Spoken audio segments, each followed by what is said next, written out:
Coming off of last season, to be honest with you, it was a very painful experience for everybody that was a part of our team. I think the most telling thing was that we did not play our best basketball in the championship game against Stephen F. Austin, and it left a really bad taste in the mouths of our players and coaches.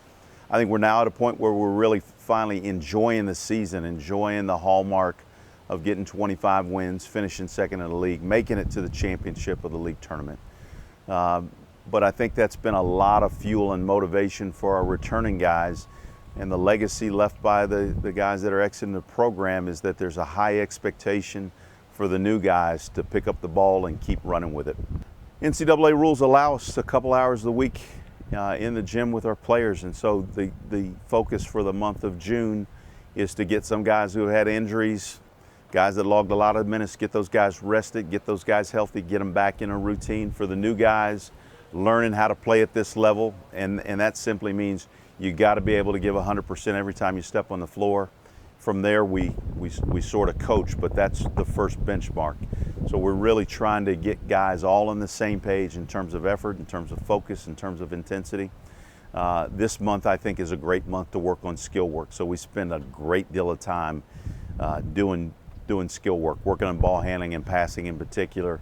And then the second sort of phase each week is shooting the basketball. Nothing cures your ailments like putting the ball in the hoop. And then, of course, playing. We try to put some structure in where guys can learn about spacing and learn about ball movement and defensive spacing as well as offensive spacing.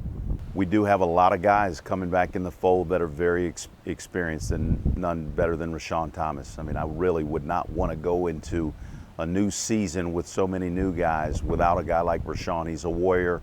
He's added dimensions to his game. He's really shored up his outside game and doing some great things off the bounce. Everybody knows what he's capable of in and around the paint, around the rim, and he continues to thrive in those areas. But he's also taken his mental game to another level. And when you talk about ability, you can't leave Joe Kilgore and Ehab Amin out of that mix, two rising juniors that just are guys that put tremendous pressure on the basketball on both sides. Defensively, they can make plays. Offensively, the pressure they put on the rim and their ability to play the mid-range game and the three-point game is nothing but a great asset for our team.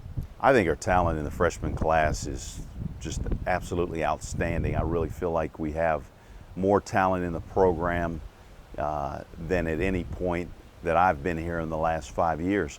I think the big key for us is freeing those guys up to play. We can't put them in situations where they have to overthink things.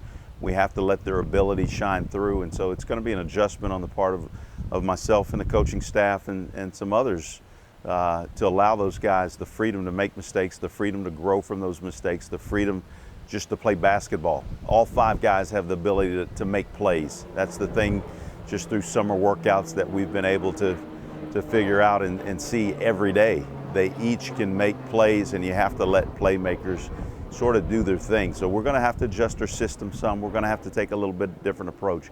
But my optimism, and I think the optimism of our coaching staff, has never been higher.